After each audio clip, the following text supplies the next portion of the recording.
বাস আরেকটু পুশ করলে আমরা টার্গেটে পৌঁছে যাবো। কিছুটা তো কম রয়েছে এখনো, যে আপনাদের লক্ষ্যমাত্রা রয়েছে তার থেকে অনেকটা না, কিছুটা থাকবে। আমরা একটা এক্সপেকটেশন ধরেই ছিলাম, সেখানে অব্দি পৌঁছে গেছি, এটা পৌঁছে যাবো। বাংলাদেশ নিয়ে কি বলবেন? এই যে তিরমাকু এখনো জামিন হয়নি, আমি একটা কথা বলি, দেখুন আমরা এখানে বোধহয় আছি বা পূর্ব পশ্চিমবাংলায়, পশ্চিমবাংলার বাইরে ইনডাইরেক্টলি ডাইরেক্টলি আমাদের একটা ইমোশনাল কন্ট্যাক্ট ছিল বাংলাদেশের সাথে, সবারই।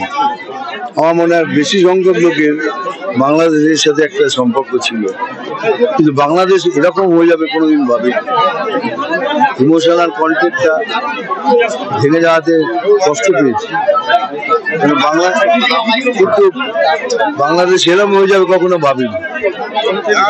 তারপরে যা সব কথাবার্তা শুনছি, টিভিতে দেখছি, যে যা পাচ্ছে তাই বলছে।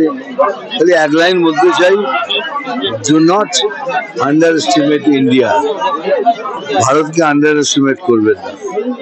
আর তৃতীয়, বাংলাদেশকে দেখে শিখতে হবে আমাদের, স্পেশালি আমাদের বাংলাকে শিখতে হবে। আর যদি আমরা সবাই মিলে একত্রিত হয়ে এটা না লড়ি, তাহলে আমাদের ভবিষ্যৎ অন্ধকার সুনিশ্চিত। দুটো ঘটনা, একদিকে আজকে দিল্লিতে কয়েকজন আফগান নাগরিক ধরা পড়েছেন, তাদের দেখা গেছে মালবাজার লোকসভার ডকুমেন্টস, আইডেন্টিটি কার্ড আছে। আবার আরেকদিকে এই রাজ্য থেকে, মুর্শিদাবাদ থেকে জঙ্গি গ্রেপ্তার হচ্ছে, বাংলাদেশের জঙ্গি সংগঠনের জঙ্গি গ্রেপ্তার হচ্ছে। শহর কলকাতা থেকে গতকালকে আর্মস সহ বেশ কয়েকজন অ্যারেস্ট হচ্ছে। রাজ্যটা কি ভুয়ো পরিচয়পত্র? এটা তো হয়েই গেছে, এটার জন্য জবাব দেওয়ার কোনো প্রশ্ন রাখে না। Paschimbangla already in the down hill. এখন খালি আমাদের বাঁচতে হলে আমাদের সবাইকে একটা হতে হবে। এর জন্য কি প্রশাসন বা রাজ্য সরকার অ্যাডমিনিস্ট্রেশন দায়ী? ভুয়ো জিনিসের জন্য তাহলে কে দায়ী? আমি তো আর পারবো না সে ভুয়ো জিনিসটা। রাজ্য প্রশাসনিক, রাজ্য পুলিশই বলছে যে নর্থ বেঙ্গলে যে চিকেন নেক রয়েছে সেখানে বসে এই নাশকতা চালানোর ছক কষেছিল, যে জঙ্গি ধরা পড়েছে। কি বলবেন? ভাই এ আর কি বলবো, ধরা পড়েছে তো, গুড নিউজ। আর এর আগে আমি কি করতে পারি, কি বলতে পারি? আমার হাতে তো সে পাওয়ার নেই। আপনার কাছে অনেকে অভিযোগ করলেন এই সদস্য সংখ্যা নিয়ে, আমিও প্রশ্ন করেছিলেন এবং অনেকে অভিযোগ করলেন যে নিশ্চয়ই অনেকের মধ্যে এইসব আছে, চিন্তাধারা আছে। এই চিন্তাধারাটাকে যারা সত্যি করে চিন্তাধারা করছে তারা এমনি রাজনৈতিক কাল চলে যাবে, বেরিয়ে যাবে। কিন্তু যারা খালি ভাবে এরকম হচ্ছে তারা ঠিক হয়ে যাবে।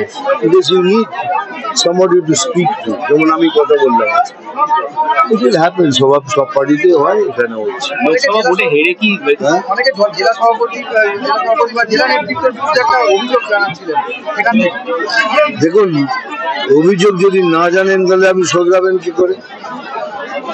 যতক্ষণ না আপনি বলবেন তাহলে শোধরাবেন কি করে? How you going to change? এটা দরকার, খুব ভালো। আমি তো এরকমই করি, আমি ওপেন টক।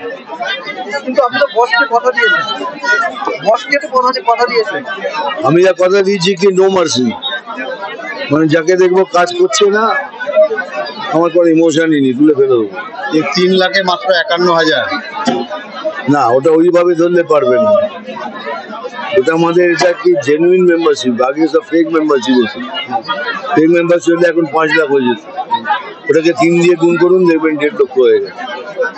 যারা এই হুগলি লোকসভাটা যেটা ছিল, বিজেপির কর্মীরা কাজ করেনি বলেই কি হুগলি লোকসভাকে আবার কি এখানে আর কোনো, যতগুলো আমি দেখেছি, যতগুলো বিধানসভা আছে, যেখানে যেখানে সব কটা বিধানসভাতেই জেতা আছে, কিন্তু কিছু কিছু জায়গায় কিছু ভোটের জন্য লোকে হেরে গেল।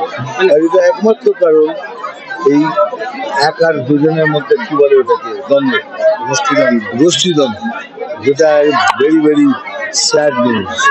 2026-এ কি হচ্ছে সিনেমা নিয়ে সন্তান তো রিলিজ করেছে কালকে, অনেক জায়গায় আমার আগে দেখো বলছে দারুণ হয়েছে, দেখে দেবো। ভালো হয়েছে, কিন্তু হল নিয়ে তো একটা সমস্যা রয়েছে। কাল যে আমাদের রাজ্যের স্বরাষ্ট্রমন্ত্রী এলো, আজকে আমি ক্যাম্পেইন শুরু করলেন, এটা কি নতুন কি? না না, এটা একদম নতুন না, আমার ডেট আগে থেকে ফিক্স ছিল, কিন্তু সরাসরি হয়েছে।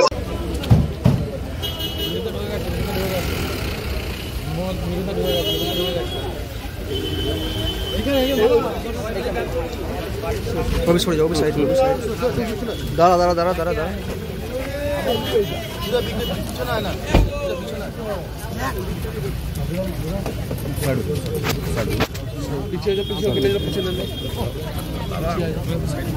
जाने दो, जाने दो,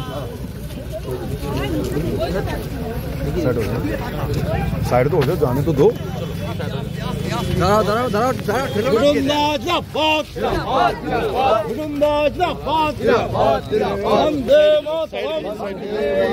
বিজেপি জিন্দাবাদ, মুরুন্দা জিন্দাবাদ, মুরুন্দা জিন্দাবাদ।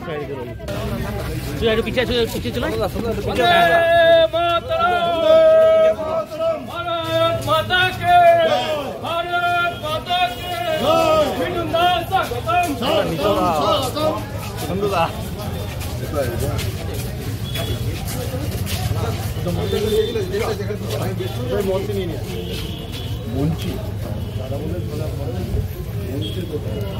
শুনে দা ফোন।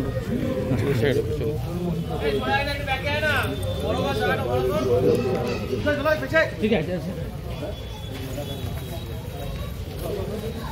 একটু বড় করে, একটু বড় কর, একটু ফাঁকটা, একটু ইয়েটা।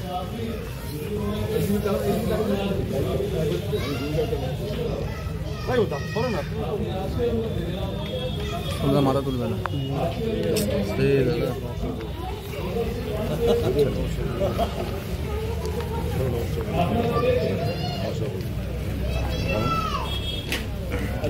দাদা।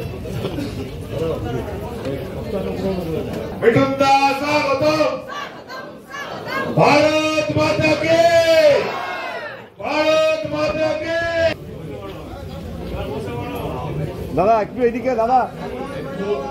আপনারা পার্টি কার্যকর্তা নতুন আপনাদের দাদা, আপনারা ওয়ার্কশপ হচ্ছে, সবাই বসে পড়ুন, ওয়ার্কশপ, কোনো পাবলিক বাস আর একটু পুশ করলে আমরা টার্গেটে পৌঁছে যাবো। কিছুটা তো কম রয়েছে এখনো, যে আপনাদের লক্ষ্যমাত্রা রয়েছে তার থেকে অনেকটা না, কিছুটা থাকবে। আমরা একটা এক্সপেকটেশন ধরেই ছিলাম, সেখানে অব্দি পৌঁছে গেছি, এটা পৌঁছে যাবো। বাংলাদেশ নিয়ে কি বলবেন? এই যে সিনেমাটু এখনো জামিন হয়নি, আমি একটা কথা বলি, দেখুন আমরা এখানে বোধহয় আছি বা পূর্ব পশ্চিমবাংলায়, পশ্চিমবাংলার বাইরে ইনডাইরেক্টলি ডাইরেক্টলি আমাদের একটা ইমোশনাল কন্ট্যাক্ট ছিল বাংলাদেশের সাথে, সবারই। আমার মনে হয় বেশি সংখ্যক লোকের বাংলাদেশের সাথে একটা সম্পর্ক ছিল, কিন্তু বাংলাদেশ এরকম হয়ে যাবে কোনোদিন ভাবিনি। ইমোশনাল কন্ট্যাক্টটা ভেঙে যাওয়াতে কষ্ট পেয়েছি, কিন্তু বাংলাদেশ এরকম হয়ে যাবে কখনো ভাবিনি। তারপরে যা সব কথাবার্তা শুনছি, টিভিতে দেখছি, যে যা পাচ্ছে তাই বলছে। খালি এক লাইন বলতে চাই, do not under estimate India. ভারতকে আন্ডার এস্টিমেট করবেন না।